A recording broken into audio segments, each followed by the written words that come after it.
नमस्कार दोस्तों, मैं हूं नुवैद खान एडवोकेट।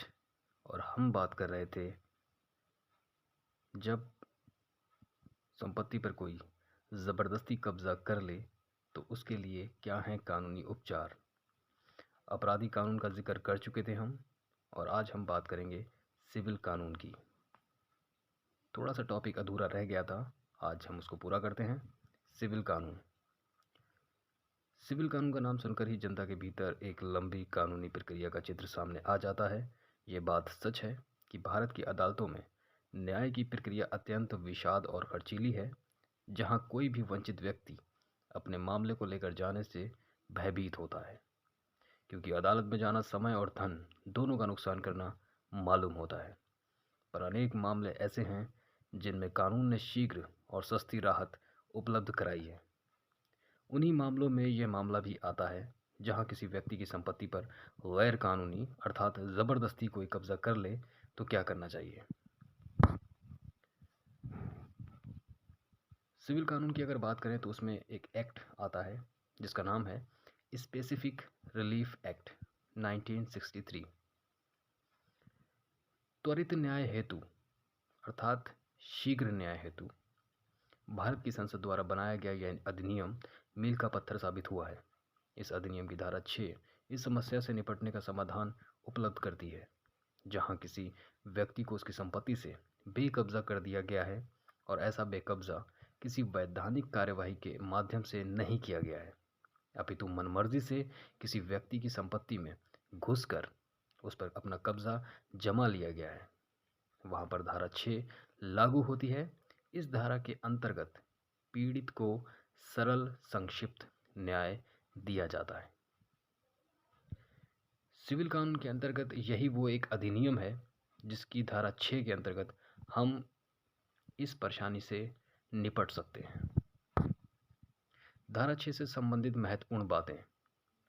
चलिए हम धारा 6 से संबंधित कुछ महत्वपूर्ण बातों को जान लेते हैं।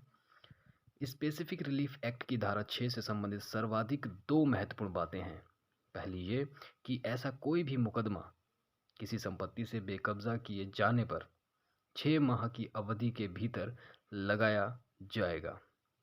यदि ऐसा वाद यह अवधि बीत जाने के बाद लगाया जाता है तब न्यायालय इस वाद पर सुनवाई नहीं करेगा और फिर वाद को सिविल प्रक्रिया के माध्यम से लगाया जाएगा तथा वह प्रक्रिया लंबी होगी।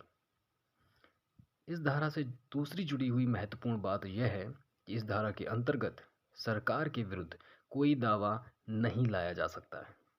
सरकार के विरुद्ध यदि कोई दावा लाया जाना है तो ऐसा दावा सिविल प्रक्रिया संहिता के अंतर्गत लाया जाएगा, ना कि स्पेसिफिक रिलीफ एक्ट के अंतर्गत लाया जाएगा। यह धारा केवल आम नागरिकों को एक दूसरे से संरक्षण प्रदान करती है और पीड़ितों को शीघ्र न्याय देने के उद्देश्य से बनाई गई है।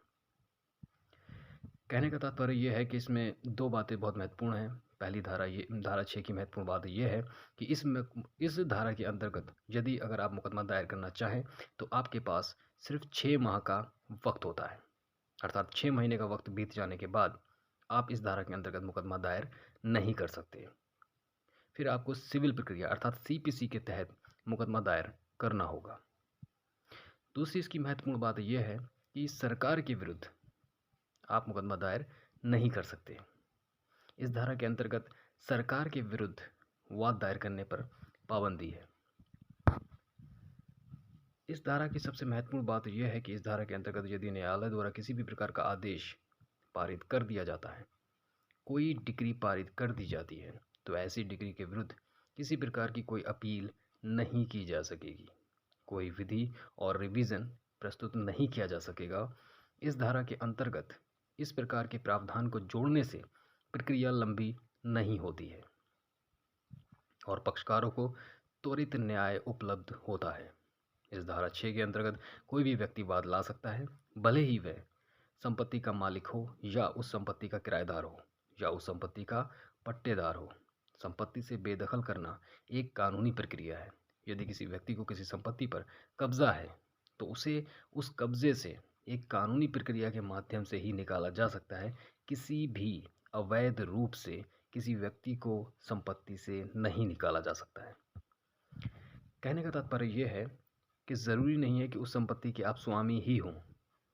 कहने का मतलब यह है कि अगर उस संपत्ति पर आपका कब्ज़ा वैधानिक रूप से है, अर्थात अगर आप उसमें किराएदार हैं, तो भी आपको उस संपत्ति से बेकब्ज़ा ज़बरदस्ती नहीं किया जा सकता।